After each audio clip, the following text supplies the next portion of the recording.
నమస్కారం. ఈటీవీ న్యూస్కు స్వాగతం. ముఖ్యాంశాలు. నేడు పాక్లో అమెరికా ఇరాన్ మలివిడత చర్చలు. ఇస్లామాబాద్ చేరుకున్న టెహరాన్ ప్రతినిధులు. స్టీవ్ విట్కాఫ్, కుష్నర్లను పంపుతున్న ట్రంప్. ఇరాన్ ఆర్థిక వ్యవస్థపై ఒత్తిడి పెంచుతున్న అమెరికా. టెహరాన్ ఇంధనం కొంటున్న చైనా చమురు సంస్థపై ఆంక్షలు. షిప్పింగ్ కంపెనీలపైన గురి. ఆర్టీసీ జేఏసీతో ఫలించిన మంత్రుల చర్చలు. ప్రభుత్వంలో విలీనానికి సమ్మతి. 11% పీఆర్సీ ప్రకటన. సమ్మె విరమించిన కార్మిక సంఘాలు. హైదరాబాద్ క్రికెట్ సంఘంలో అక్రమాలపై సిట్ దర్యాప్తు. జస్టిస్ నవీన్ రావు పర్యవేక్షణలో అపెక్స్ కౌన్సిల్ కార్యకలాపాలు ఆదేశించిన హైకోర్టు. డిమాండ్ ఉన్న పంటలే పండించాలన్న చంద్రబాబు. రైతుల్లో అవగాహన పెంచాలని ఆదేశాలు. రబీలో యూరియా వినియోగం తగ్గడంపై హర్షం.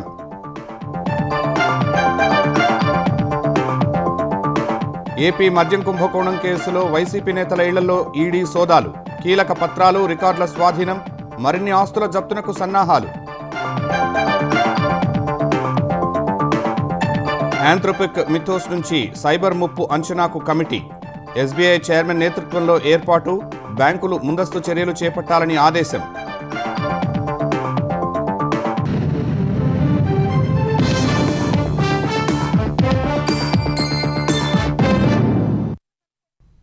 అమెరికా ఇరాన్ మధ్య మలివిడత చర్చలకు రంగం సిద్ధమైంది. ఇరాన్ విదేశాంగ మంత్రి అబ్బాస్ అరాక్చి, అమెరికా అధ్యక్షుడు డొనాల్డ్ ట్రంప్ ప్రత్యేక రాయబారులు స్టీవ్ విట్కాఫ్, జేడ్ కుష్నర్ పాకిస్తాన్లో కీలక సంప్రదింపులు జరపనున్నారు. ఇందుకోసం అరాక్చి ఇప్పటికే ఇస్లామాబాద్కు చేరుకోగా వాషింగ్టన్ నుంచి విట్కాఫ్, కుష్నర్ పాకిస్తాన్ బయలుదేరనున్నారు. చర్చల్లో పురోగతిని బట్టి అమెరికా ఉపాధ్యక్షుడు జేడీ వాన్స్ పాక్ వెళతారని శ్వేతసౌధం ప్రకటించింది. పాకిస్తాన్లోని ఇస్లామాబాద్ వేదికగా అమెరికా, ఇరాన్ మధ్య రెండో విడత శాంతి చర్చలు జరగనున్నాయి. ఇందుకోసం ఇరాన్ విదేశాంగ మంత్రి అబ్బాస్ అరాక్చి నిన్న రాత్రి ఇస్లామాబాద్ చేరుకున్నారు. ఆయన వెంట విదేశాంగ శాఖ అధికార ప్రతినిధి ఇస్మాయిల్ బకే, పలువురు ప్రతినిధులు ఉన్నారు. తొలి విడత చర్చలు జరిపిన Iran parliament speaker Mohammad Ghalibaf Iran బృందంలో లేరు. పాకిస్తాన్ ఉప ప్రధాని Ishaq Dar, field marshal Asim Munir Iran ప్రతినిధి బృందానికి స్వాగతం పలికారు. తొలుత ఇరాన్ విదేశాంగ మంత్రి అరాక్చి పాకిస్తాన్ ప్రధాని షెహబాజ్ షరీఫ్, ఆ దేశ సైన్యాధిపతి ఫీల్డ్ మార్షల్తో చర్చలు జరపనున్నారు. అనంతరం అమెరికా దౌత్యవేత్తలతో కూడా ఆయన సంప్రదింపులు జరిపే అవకాశం ఉంది.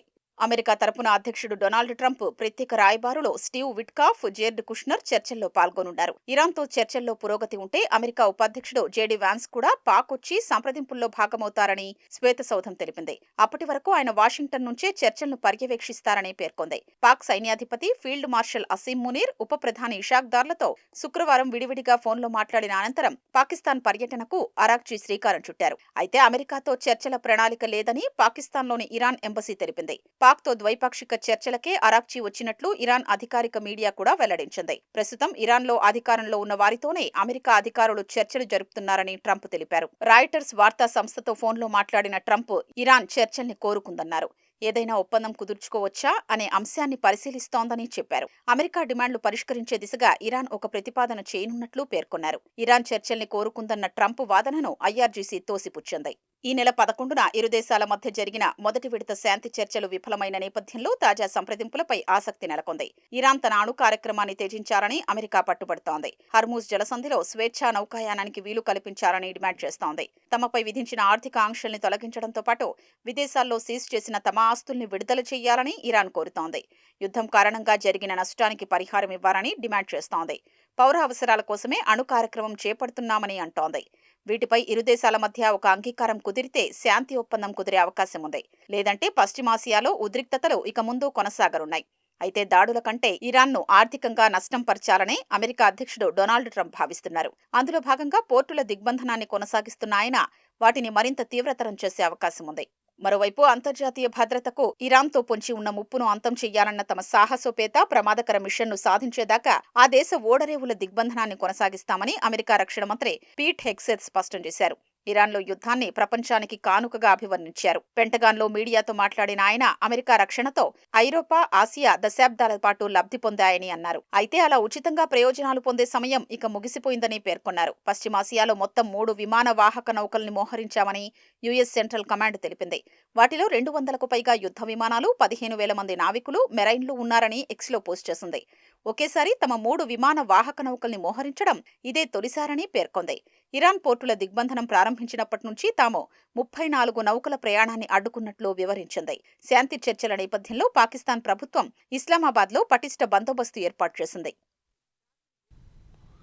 ఇరాన్ చమురు ఆదాయాన్ని దెబ్బకొట్టే దిశగా అమెరికా అధ్యక్షుడు డొనాల్డ్ ట్రంప్ యంత్రాంగం మరో నిర్ణయం తీసుకుంది. ఆ దేశ చమురు కొనుగోలు చేస్తున్న చైనా ఇంధన సంస్థపై ఆర్థిక ఆంక్షలు విధించింది. చమురు సరఫరా చేస్తున్న 40 షిప్పింగ్ కంపెనీలు, ట్యాంకర్లపైన ఆంక్షల కొరడా ఝుళిపించింది.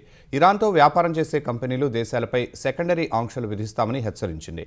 చైనాలోని డాలియన్ పోర్ట్ సిటీలో ఉన్న హెంగ్లీ పెట్రోకెమికల్ సంస్థపై అగ్రరాజ్యం ఆంక్షలు విధించింది. 2023 నుంచి ఇరాన్ చమురును కొనుగోలు చేస్తూ ఆ దేశ సైన్యానికి $100 మిలియన్ ఆదాయాన్ని హెంగ్లీ సంస్థ సమకూర్చిందని అమెరికా ఆర్థిక శాఖ ఆరోపించింది.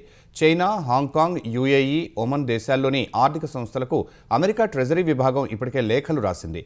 ఇరాన్ చమురు కొనుగోలు చేసినా లేక ఆ దేశ కరెన్సీలో లావాదేవీలు నిర్వహించినా కఠిన ఆంక్షలు విధిస్తామని అమెరికా ఆర్థిక శాఖ మంత్రి స్కాట్ బెసెంట్ తెలిపారు. చైనా పర్యటనకు ముందు ఆ దేశ చమురు సంస్థపై అమెరికా అధ్యక్షుడు డొనాల్డ్ ట్రంప్ ఆంక్షలు విధించడం ప్రాధాన్యం సంతరించుకుంది. ప్రభుత్వం, ఆర్టీసీ, జేఏసీ నేతల మధ్య చర్చలు సఫలమయ్యాయి. 32 డిమాండ్లపై ఉదయం నుంచి రాత్రి వరకు చర్చించిన అధికారులు, మంత్రులు ప్రభుత్వంలో ఆర్టీసీ విలీనం 11% పీఆర్సీ ఇచ్చేందుకు అంగీకరించారు. గుర్తింపు సంఘం ఎన్నికలకు పచ్చజెండా ఊపారు. డిమాండ్లకు ప్రభుత్వం సానుకూలంగా స్పందించడంతో సమ్మె విరమిస్తున్నట్లు ఆర్టీసీ, జేఏసీ ప్రకటించింది. సమ్మె బాట పట్టిన తెలంగాణ ఆర్టీసీ ఉద్యోగ సంఘాల జేఏసీతో ప్రభుత్వం సుదీర్ఘంగా చర్చించింది. డిప్యూటీ సీఎం భట్టి విక్రమార్క అధ్యక్షతన సచివాలయంలో మంత్రులు పొన్నం ప్రభాకర్, శ్రీధర్ బాబు, వివేక్, అడ్లూరి లక్ష్మణ్ జేఏసీ ప్రతినిధులతో చర్చలు జరిపారు. ఈ భేటీకి సీఎస్ రామకృష్ణారావు, ప్రత్యేక సీఎస్ వికాసరాజ్ హాజరయ్యారు. మొత్తం 32 డిమాండ్లను జేఏసీ నేతలు మంత్రుల ముందుంచారు. వారి డిమాండ్లపై సుదీర్ఘంగా మంతనాలు జరిపిన మంత్రులు ప్రభుత్వంలో ఆర్టీసీ విలీనం, కార్మిక సంఘాల గుర్తింపు, పీఆర్సీ తదితర అంశాలపై సానుకూలంగా స్పందించారు. చర్చల వివరాల్ని అర్ధరాత్రి దాటిన తర్వాత జేఏసీ ప్రతినిధుల సమక్షంలోనే తెలంగాణ ఉప ముఖ్యమంత్రి భట్టి విక్రమార్క ప్రకటించారు. ఆర్టీసీ విలీన ప్రక్రియకు సంబంధించి అధికారులతో మరియు కార్మిక నాయకులతో కలిపి ఒక అధికారిక కమిటీని ప్రకటించడానికి పీఆర్సీ సంబంధించి 11%కి చేయాలి. అట్లాగే మిగతా సంబంధించినటువంటి లేవనెత్తిన అనేక అంశాలు, ఆ అంశాలన్నీ కూడా ఆర్టీసీ యాజమాన్యం అట్లాగే కార్మికులు సంఘాలు కూర్చొని కూలంకషంగా చర్చించి సాధ్యమైనంత మేరకు అన్ని అంశాలని పరిష్కరించుకోవడం కోసం కార్యాచరణ ముగించవలసిందిగా కూడా ఆర్టీసీ యాజమాన్యాన్ని ప్రభుత్వం ఆదేశిస్తాం. డిమాండ్లకు ప్రభుత్వం సానుకూలంగా స్పందించడంపై ఆర్టీసీ జేఏసీ నేతలు హర్షం వ్యక్తం చేశారు. కార్మికుల ఆర్థిక, వృత్తిపరమైన సమస్యలపై సానుకూలంగా స్పందించిన ముఖ్యమంత్రి, ఉప ముఖ్యమంత్రి, మంత్రులు, అధికారులకు కృతజ్ఞతలు తెలిపారు. సమ్మెను విరమిస్తున్నట్లు ప్రకటించారు. నేటి నుంచి విధుల్లో చేరుతున్నట్లు వెల్లడించారు. సమ్మె కాలానికి కూడా మేము జీతం ఇవ్వమని అడిగాము. ఆ జీతం కూడా ఇవ్వడానికి ఒప్పుకోవడం జరిగింది. ఈరోజు సమ్మెలకు ఉన్నటువంటి పోలీసు కేసులు కూడా ఎత్తివేస్తామని చెప్పడం జరిగింది. గ్రేటర్ హైదరాబాద్ నుండి హైదరాబాద్ జోన్కు, కరీంనగర్ జోన్కు బదిలీ చేసేటువంటి ఉత్తర్వులను కూడా ఈ యాజమాన్యము రద్దు చేసుకోవడానికి ఒప్పించడం జరిగింది. కాబట్టి హ్యాపీగా మీరు డ్యూటీలకు వెళ్ళొచ్చు అని చెప్పేసి మీ అందరికీ తెలియజేస్తూ, ఈ సమ్మెలో పాల్గొన్నటువంటి వారి అందరికీ, ఈ సమ్మెకు సహకరించినటువంటి అందరికీ పేరున ఉద్యమామి వందనాలు తెలియజేస్తూ నేను ముగిస్తున్నా. హైదరాబాద్ మెట్రో రైలు స్వాధీనానికి 13,615 కోట్ల రూపాయలను Indian railway finance corporation IRFC నుంచి రుణంగా తీసుకునేందుకు అంగీకరిస్తూ ప్రభుత్వం ఉత్తర్వులు జారీ చేసింది. మంత్రివర్గ ఉపసంఘం సిఫార్సులకు కేబినెట్ ఆమోదం తెలపడంతో ప్రత్యేక సీఎస్ జయేష్ రంజన్ జీవో జారీ చేశారు. ఐఆర్ఎఫ్సి ఇచ్చే అప్పును 20 ఏళ్ల కాల వ్యవధిలో మెట్రో రైలు తిరిగి చెల్లించాల్సి ఉంటుంది. ఇందుకు తెలంగాణ ప్రభుత్వం పూచీకత్తు ఇవ్వనుంది. రుణం కోసం ఐఆర్ఎఫ్సి, హెచ్ఎంఆర్ఎల్, ఎల్ఎన్టీ, ఎంఆర్హెచ్ఎల్ మధ్య త్రైపాక్షిక ఒప్పందం చేసుకునేందుకు ప్రభుత్వం అనుమతిచ్చింది. ఈ నెల 30 నుంచి 100% ఈక్విటీ వాటాతో షేర్ పర్చేజ్ అగ్రిమెంట్ చేసుకునేందుకు పచ్చజెండా ఊపింది. ఎల్ఎన్టీకి ప్రభుత్వం గతంలో ఇచ్చిన 900 కోట్ల వడ్డీ లేని రుణం ప్రస్తుత విలువ 367 కోట్లుగా ఉంది. టేకోవర్ కోసం చెల్లించాల్సిన 15,000 కోట్ల నుంచి ఈ మొత్తాన్ని మినహాయించనున్నారు. రబీ మార్కెటింగ్ సీజన్ మొదలైనందున రైతులకు ఇబ్బంది లేకుండా ధాన్యం కొనుగోళ్లు వేగవంతం చేయాలని అధికారులను తెలంగాణ పౌర సరఫరాల శాఖ మంత్రి ఉత్తమ్ కుమార్ రెడ్డి ఆదేశించారు. 8,500 కొనుగోలు కేంద్రాలు ఏర్పాటు చేయాలని లక్ష్యంగా పెట్టుకోగా ఇప్పటి వరకు 5,000 వరకు ప్రారంభించినట్లు మంత్రి తెలిపారు. రబీ ధాన్యం సేకరణపై ఆయన సమీక్ష నిర్వహించారు. కొనుగోలు కేంద్రాల్లో మౌలిక సదుపాయాలు, ధాన్యం తరలించేందుకు అన్ని ఏర్పాట్లు చేసినట్లు తెలిపారు. సాగు ఆలస్యమైనందున మరో 13 జిల్లాల్లో కొనుగోలు ప్రక్రియ ఇంకా మొదలు పెట్టలేదన్నారు. తేమను కొలిచేందుకు వీలుగా యంత్రాలను అందుబాటులో తెచ్చామన్నారు. పొరుగు రాష్ట్రాల నుంచి అక్రమంగా ధాన్యం తరలి రాకుండా చెక్పోస్టుల వద్ద నిఘా తీవ్రతరం చేయాలని అధికారులను మంత్రి ఉత్తమ్ కుమార్ రెడ్డి ఆదేశించారు.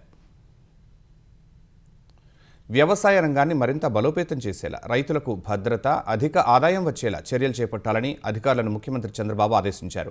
డిమాండ్ ఉన్న పంటల్ని సాగు చేసేలా రైతులకు అవగాహన కల్పించాలని సూచించారు. 365 రోజులు పంటలు పండించేలా చూడాలన్నారు. ఉన్న భూమిని విభజించి ఒకే రైతు వివిధ రకాల పంటలు సాగు చేసేలా ప్రోత్సహించాలని అధికారులకు చంద్రబాబు దిశానిర్దేశం చేశారు. ఉండవల్లిలోని సీఎం క్యాంపు కార్యాలయంలో వ్యవసాయం, అనుబంధ రంగాలపై ముఖ్యమంత్రి చంద్రబాబు సమీక్ష నిర్వహించారు. రైతులు ప్రకృతి సాగు కింద చేసే ఉత్పత్తుల్ని సర్టిఫికేషన్తో విక్రయించేలా చర్యలు చేపట్టాలని అధికారులకు సూచించారు. తద్వారా ఆయా ఉత్పత్తులకు అధిక ధర లభిస్తుందన్నారు.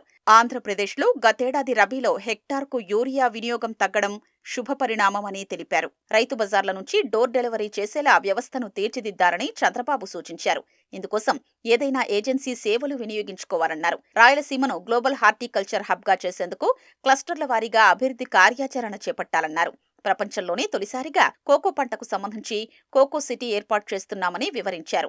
250 ఎకరాల్లో కోకో సిటీ ఏర్పాటుకు సరైన ప్రాంతాన్ని ఎంపిక చేయాలని ఆదేశించారు. ఏపీ మష్రూమ్ మిషన్ 2026-2031 కింద ఏడాదికి 1,00,000 మెట్రిక్ టన్నుల దిగుబడి సాధించాలని లక్ష్యంగా నిర్దేశించారు. అనంతపురంలో ప్రయోగాత్మకంగా సాగు చేస్తున్న యాపిల్ పండ్లు రుచికరంగా ఉన్నాయని, వాతావరణం కూడా అనుకూలించిందని అధికారులు చెప్పారు. మరింత విస్తీర్ణంలో సాగు చేసేలా అక్కడి వాతావరణంపై అధ్యయనం చేయాలని సీఎం సూచించారు. అవకాడో, అంజీర్, పనస, జామ, మిరియాల సాగును పెంచాలన్నారు. ఆంధ్రప్రదేశ్ వ్యాప్తంగా 50 లక్షల ఎకరాల్లో ఉద్యాన సాగు జరిగేలా కార్యాచరణ ప్రణాళిక సిద్ధం చేయాలని చంద్రబాబు ఆదేశించారు. బీపీఎల్కు దిగువన ఉన్న రైతు కుటుంబాలకు డైరీ, లైవ్ స్టాక్ ద్వారా అదనపు ఆదాయం పొందేలా సహకారం అందించాల్సి ఉందన్నారు. ఇందుకు ప్రభుత్వం నుంచి సాయం అందించేలా ప్రణాళికలు రూపొందించారని స్పష్టం చేశారు. ఈ ఏడాది నైరుతి రుతుపవనాలతో సగటు వర్షపాతం తక్కువగా 92% నమోదు కావచ్చనే అంచనాల్ని చంద్రబాబుకు అధికారులు వివరించారు. ఎల్నినో ప్రభావం ఏపీలో వర్షాధారిత ప్రాంతాలపై తీవ్రంగా పడే అవకాశం ఉందన్నారు. వర్షాలకు ముందే విత్తనాలు వేసే పీఎండీఎస్ విధానంతో రైతులకు అధిక దిగుబడి రావడంతో పాటు ఖర్చు, ఎరువులు, నీటి వనరుల వినియోగం తగ్గుతుందన్నారు. ఈ ఏడాది 20 లక్షల ఎకరాల్లో దీన్ని అమలు చేసేలా చూడాలని సీఎం సూచించారు. దీన్ని వీబీ జీరాంజీతో అనుసంధానించే అంశాన్ని పరిశీలించాలన్నారు. కిల్లర్ పార్టీతో ఆంధ్రప్రదేశ్లో రాజకీయాలు చేస్తున్నామని వైసీపీని ఉద్దేశించి సీఎం చంద్రబాబు అన్నారు. అధికారం పోయినప్పటికీ వారి బుద్ధి మారలేదని విమర్శించారు. తెలుగుదేశం కేంద్ర కార్యాలయంలో క్లస్టర్ ఇన్ఛార్జీల శిక్షణలో భాగంగా నిర్వహించిన కాఫీ కబుర్లు కార్యక్రమంలో చంద్రబాబు పాల్గొన్నారు. వైసీపీ వాళ్లు రోడ్లపైకి వచ్చి రప్పారప్పా నరుకుతామని ప్రజల్ని భయపెడుతున్నారని ముఖ్యమంత్రి మండిపడ్డారు.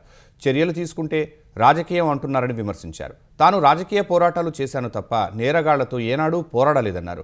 వైసీపీ వాళ్లతో రాజకీయం తనకు కొత్తగానే ఉందన్నారు. డ్రైవర్ సుబ్రహ్మణ్యం హత్య కేసులో సాక్షుల్ని ఎమ్మెల్సీ అనంతబాబు బెదిరిస్తున్నారని ధ్వజమెత్తారు. గొడ్డలి పార్టీ నాయకులు చేస్తున్న ఇలాంటి అరాచకాల్ని నిత్యం ప్రజలకు చెప్పాలని కార్యకర్తలను కోరారు. వివేకాను హత్య చేసి రాజకీయంగా వాడుకున్నారని దుయ్యబట్టారు. ఆస్తి విషయంలో సొంత తల్లి, చెల్లిపై ఎవరైనా కోర్టుకు వెళతారా అని చంద్రబాబు నిలదీశారు. వైసీపీ హయాంలో జరిగిన విధ్వంసాన్ని నిరంతరం ప్రజలకు గుర్తు చేయాలని సూచించారు. సామాజిక మాధ్యమాల్లో ఆ పార్టీ చేసే తప్పుడు ప్రచారాలని తిప్పికొట్టాలని పిలుపునిచ్చారు. తర్వాత ప్రజా సమస్యలపై వినతి పత్రాలను ముఖ్యమంత్రి స్వీకరించారు. వైసీపీ హయాంలో జరిగిన మద్యం కుంభకోణం కేసులో వైసీపీ అధినేత జగన్ సన్నిహితులపై ఈడీ ఉచ్చు బిగుస్తోంది. ఏకకాలంలో 12 ప్రాంతాల్లో నిందితుల ఇళ్లు, కార్యాలయాల్లో ఈడీ తనిఖీలు చేపట్టింది. ఈ తనిఖీల్లో ఆస్తిపత్రాలు, లావాదేవీల రికార్డులను భారీ ఎత్తున స్వాధీనం చేసుకుంది. ఈ కేసులో ఇప్పటికే 441 కోట్ల ఆస్తులు జప్తు చేసిన ఈడీ త్వరలో మరిన్ని ఆస్తులను జప్తు చేసే అవకాశం ఉన్నట్లు సమాచారం. వైసీపీ హయాంలో జరిగిన మద్యం కుంభకోణం కేసులో గతేడాది సెప్టెంబర్లో 22 చోట్ల సోదాలు చేసిన ఈడీ నిన్న మరోసారి తనిఖీలు చేపట్టింది. ప్రధాన నిందితుడు రాజ్కేశిరెడ్డి, చెవిరెడ్డి భాస్కర్ రెడ్డి జగన్ సీఎంగా ఉన్నప్పుడు సీఎంఓ కార్యదర్శిగా పనిచేసిన ధనుంజయ రెడ్డి, జగన్ ఓఎస్డీ కృష్ణమోహన్ రెడ్డి ఇళ్లు, కార్యాలయాల్లో తనిఖీలు జరిగాయి. మాజీ ఎంపీ వి విజయసాయిరెడ్డి, రాజ్కేశిరెడ్డి తోడల్లుడు ముప్పిడి అవినాష్ రెడ్డి, బూనేటి చాణక్య, తల్లా అవినాష్ గౌడ్, సజ్జల శ్రీధర్ రెడ్డి నివాసాల్లోనూ సోదాలు చేశారు. తాజా సోదాల్లో నిందితులు డొల్ల కంపెనీల ప్రతినిధుల మధ్య జరిగిన వాట్సాప్, టెలిగ్రామ్ చాట్స్ వివరాలు, మరికొంత కీలక సమాచారం ఈడీకి లభ్యమైనట్లు తెలిసింది.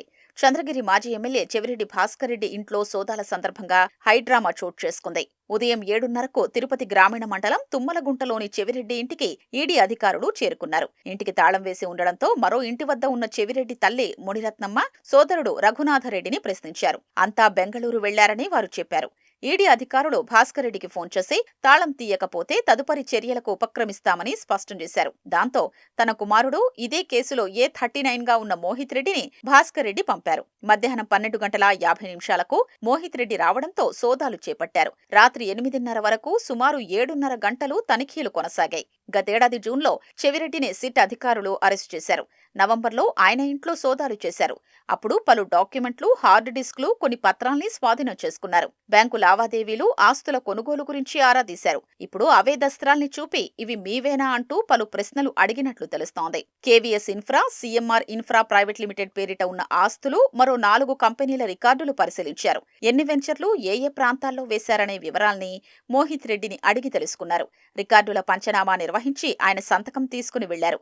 ఈడీ విచారణకు పూర్తిగా సహకరించానని మోహిత్ రెడ్డి తెలిపారు. మద్యంలో తాము ఎక్కడా సంపాదించలేదని, ఎన్నికల్లో సైతం మద్యం పంపిణీ చెయ్యలేదని తెలిపారు. వైసీపీ మాజీ నేత, రాజ్యసభ మాజీ సభ్యుడు విజయసాయిరెడ్డి జూబ్లీహిల్స్ ఇంట్లోనూ ఈడీ అధికారులు సోదాలు చేపట్టారు. వివిధ అంశాలపై ప్రశ్నించి వివరాలు రాబట్టారు. కొంత కీలక సమాచారం సేకరించారు. అయితే ఈడీ సోదాల్లో తన ఇంట్లో ఏమీ లభించలేదని విజయసాయిరెడ్డి చెప్పారు.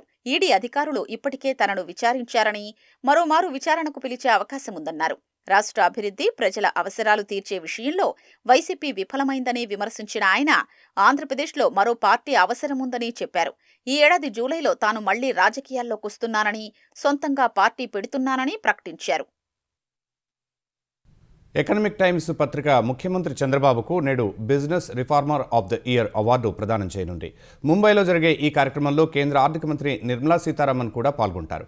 ఆంధ్రప్రదేశ్లో speed of doing business, speed of delivering governance లాంటి విప్లవాత్మక విధానాలు అమలు చేసినందుకు ఎకనామిక్ టైమ్స్ ఈ అవార్డుకు చంద్రబాబును ఎంపిక చేసింది. పెట్రోల్, డీజిల్ విషయంలో ప్రజలు ఆందోళన చెందాల్సిన అవసరం లేదని ఆంధ్రప్రదేశ్ పౌర సరఫరాల శాఖ స్పష్టం చేసింది. చమురు కంపెనీల ప్రతినిధులు, ఏపీ పెట్రోలియం ప్రొడక్ట్స్ ఫెడరేషన్ ప్రతినిధులతో పౌర సరఫరాల శాఖ అధికారులు సమీక్ష నిర్వహించారు. ఆంధ్రప్రదేశ్లో చమురు సరఫరా సజావుగా సాగుతుందని, గత విక్రయాల ఆధారంగా అన్ని డీలర్ పాయింట్లకు తగిన కేటాయింపులు జరుగుతాయని చమురు కంపెనీలు భరోసా ఇచ్చాయి. డిమాండ్కు అనుగుణంగా సరఫరాలో మొత్తం 10% వృద్ధి ఉండేలా చర్యలు తీసుకుంటున్నట్లు వెల్లడించాయి. కొన్ని ప్రాంతాల్లో కొరత దృష్ట్యా రాబోయే 1-2 రోజుల్లో పరిస్థితిని చక్కదిద్దాలని చమురు కంపెనీలను పౌర సరఫరాల శాఖ కమిషనర్ ఆదేశించారు. బంకుల్లో నిల్వలు అయిపోవడంపై, చమురు కంపెనీలు చెబుతున్న లెక్కలకు, జిల్లాల నుంచి వస్తున్న నివేదికలకు పొంతన లేకుండా పోవడంపై ఆయన అసహనం వ్యక్తం చేశారు. ఖచ్చితమైన సమాచారం ఇవ్వాలని ఆదేశించారు. వ్యవసాయ పనులకు అవసరమైన ఇంధనాన్ని అందుబాటులో ఉంచాలన్నారు. డీలర్లు ఇంధనాన్ని పక్కదారి పట్టించవద్దని హెచ్చరించారు. అక్రమాలకు పాల్పడే వారిపై కఠిన చర్యలు ఉంటాయని తేల్చి చెప్పారు. 13 ఏళ్ల దళిత బాలికపై లైంగిక దాడి కేసులో భీమవరం డీఎస్పీ తీరుపై ఆంధ్రప్రదేశ్ హైకోర్టు మండిపడింది. బాధితురాలికి అండగా నిలవకుండా కేసు వెనక్కి తీసుకోమని బెదిరిస్తారా అని డీఎస్పీని నిలదీసింది. నిందితులకు కొమ్ము కాయడం సిగ్గుపడాల్సిన విషయమని ఘాటుగా వ్యాఖ్యానించింది. కేసు నమోదు వెనుక రాజకీయ ప్రమేయం ఉందని విచారణకు హాజరైన భీమవరం డీఎస్పీ రఘువీర్ విష్ణు చెప్పడాన్ని తప్పుపట్టింది. రాజకీయ కారణాలు ఉన్నాయని మీరెలా చెబుతారని అడిగింది. మీకేమైనా దివ్యదృష్టి ఉందా అని నిలదీసింది. రాజకీయ ఒత్తిడి తట్టుకోలేకపోతే ఉద్యోగం మానేయండి అని హైకోర్టు సూచించింది. ఈ కేసులో పోలీసులు దర్యాప్తు చేయడం తప్ప వేరే మార్గం లేదంది. పశ్చిమ గోదావరి జిల్లా భీమవరానికి చెందిన చెన్ను చంటి, అతని కుమారుడు తనపై లైంగిక దాడి చేశారని 13 ఏళ్ల బాలిక పోలీసులకు ఫిర్యాదు చేశారు. ఫిబ్రవరి 18న నిందితులపై పోక్సో తదితర సెక్షన్ల కింద పోలీసులు కేసు నమోదు చేశారు. అయితే ఈ కేసును వెనక్కి తీసుకోమని డీఎస్పీ, సిఐ, ఎస్ఐ బెదిరిస్తున్నారంటూ బాలిక తల్లి హైకోర్టును ఆశ్రయించారు. ఈ కేసులో డీఎస్పీ వివరణపై సంతృప్తి చెందని కోర్టు తదుపరి విచారణకు రికార్డులతో హాజరు కావాలని జిల్లా ఎస్పీని ఆదేశించింది.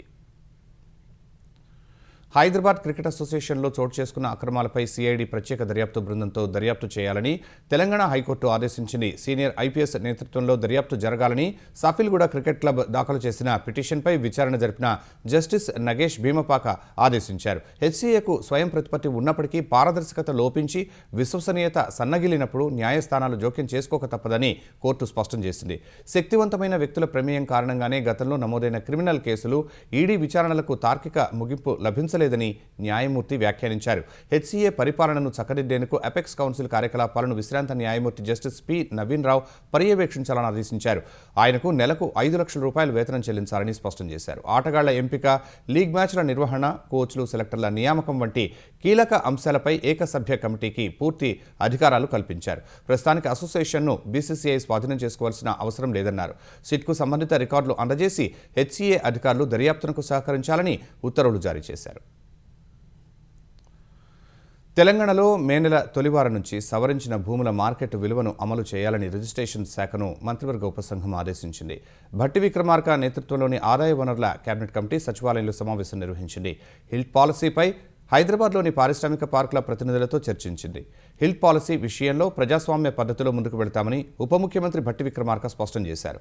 ఓఆర్ఆర్, RRR మధ్య చైనా తరహాలో ఇండస్ట్రియల్ పార్కులు ఏర్పాటు చేయాలని పారిశ్రామిక వాడల ప్రతినిధులు కోరారు. ఆ ప్రతిపాదనలను పరిశీలించి తగిన నిర్ణయం తీసుకుంటామని భట్టి తెలిపారు. కొత్త పారిశ్రామిక విధానంలో కార్మికుల కోసం డార్మెటరీలు తప్పనిసరి చేసినట్లు శ్రీధర్ బాబు చెప్పారు. హిల్ట్ పాలసీని స్వాగతిస్తున్నట్లు పలువురు పారిశ్రామిక ప్రతినిధులు తెలిపారు. రాష్ట్ర వ్యాప్తంగా వివిధ శాఖలకు చెందిన ఖాళీ భూములు, ఆక్రమణల వివరాలు సేకరించాలని అధికారులను మంత్రి జూపల్లి ఆదేశించారు. కృత్రిమ మేధ ప్లాట్ఫామ్ క్లాడ్ మిథోస్ ద్వారా పొంచి ఉన్న సైబర్ ముప్పును అంచనా వేసేందుకు ఎస్బీఐ చైర్మన్ శ్రీనివాసులు శెట్టి అధ్యక్షతన ఒక కమిటీ ఏర్పాటు చేసినట్లు కేంద్ర ఆర్థిక మంత్రి నిర్మలా సీతారామన్ ప్రకటించారు. పూణేలో ఎస్బీఐ నూతన ప్రాంతీయ ప్రధాన కార్యాలయం ప్రారంభోత్సవంలో ఆమె పాల్గొన్నారు. మిథోస్ ద్వారా ఎదురయ్యే ముప్పును ఎదుర్కోవడానికి నష్ట నివారణ చర్యలను రూపొందించడానికి ఈ కమిటీ పనిచేస్తుందన్నారు. ఏఐ దాడుల నుంచి ఐటీ వ్యవస్థలను, కస్టమర్ల సమాచారాన్ని రక్షించుకోవడానికి ముందస్తు చర్యలు చేపట్టాలని బ్యాంకుల్ని ఆర్థిక మంత్రి ఆదేశించారు. మిథోస్ లాంటి కొత్త ప్లాట్ఫామ్ల వల్ల కస్టమర్ల డేటాను రక్షించడానికి పాత వ్యవస్థలు సరిపోకపోవచ్చని కేంద్ర మంత్రి అభిప్రాయపడ్డారు. దీనిపై మరింత అవగాహన కోసం కేంద్ర ఐటీ మంత్రిత్వ శాఖ వివిధ దేశాల ప్రభుత్వాలు, టెక్ కంపెనీలతో చర్చిస్తోందని తెలిపారు. యాంథ్రోపిక్ సంస్థ అభివృద్ధి చేసిన క్లాడ్ మిథోస్కు అసాధారణ కోడింగ్ సామర్థ్యాలు ఉన్నాయి. ఈ టూల్ ఆపరేటింగ్ సిస్టమ్స్లోని సైబర్ భద్రతా లోపాలను గుర్తించడమే కాకుండా వాటి ద్వారా ఎలా దాడి చేయాలో కొత్త మార్గాలను స్వయంగా అభివృద్ధి చేయగలదని నిపుణులు హెచ్చరిస్తున్నారు. ఈ ముప్పును ముందే పసిగట్టిన ఆసియా, ఐరోపా, అమెరికాలోని నియంత్రణ సంస్థలు తమ డిజిటల్ రక్షణ వ్యవస్థలను సమీక్షించుకోవాలని బ్యాంకులను హెచ్చరించాయి. డిజిటల్ చెల్లింపుల సంస్థ పేటీఎం పేమెంట్స్ బ్యాంక్ బ్యాంకింగ్ లైసెన్స్ను రిజర్వ్ బ్యాంక్ రద్దు చేసింది. ఈ నిర్ణయం ఈ నెల 24న వ్యాపార లావాదేవీల ముగింపు సమయం నుంచి అమల్లోకి వచ్చిందని తెలిపింది. ఈ మేరకు ఆర్బీఐ నోటిఫికేషన్ జారీ చేసింది. పేటీఎం పేమెంట్స్ బ్యాంకును పూర్తిగా మూసివేసేందుకు వీలుగా త్వరలోనే హైకోర్టులో పిటిషన్ దాఖలు చేస్తామని ప్రకటించింది. డిపాజిటర్ల ప్రయోజనాలకు విఘాతం కలిగించే రీతిలో పేటీఎం పేమెంట్స్ బ్యాంక్ కార్యకలాపాలు సాగాయని ఆర్బీఐ తెలిపింది. బ్యాంకు మూసివేత నేపథ్యంలో ఖాతాదారుల డిపాజిట్ల చెల్లింపులపై ఆర్బీఐ భరోసా ఇచ్చింది. ఖాతాదారుల మొత్తం డిపాజిట్లను తిరిగి చెల్లించేందుకు సరిపడా ద్రవ్య లభ్యత ఆ బ్యాంకు వద్ద ఉందని పేర్కొంది. మూసివేత ప్రక్రియ కొనసాగుతున్న సమయంలోనే ఖాతాదారులకు వారి డబ్బును తిరిగి చెల్లించనున్నారు. పేటీఎంపై గతంలో కూడా ఆర్బీఐ ఆంక్షలు విధించింది. కొత్త ఖాతాదారులను చేర్చుకోవడంపై 2022 మార్చి 11న ఆంక్షలు విధించింది. 2024లో డిపాజిట్లు స్వీకరించడంపైన ఆంక్షలు విధించింది. ఇప్పుడు బ్యాంక్ లైసెన్సును రద్దు చేసింది.